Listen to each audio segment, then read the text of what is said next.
Κανόνα πίστεως και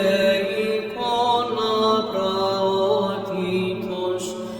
εγκρατείας διδάσκαλον ανέδειξες την ύμνη σου, ή των πραγμάτων αλήθειαν, δια τούτων εκτίσσον την ταπεινώση τα υψηλά, τη πτωχία τα πλούσια, Πάτερ ιεραρχαϊκό λαέ, πρέσβευε Χριστό το Θεό,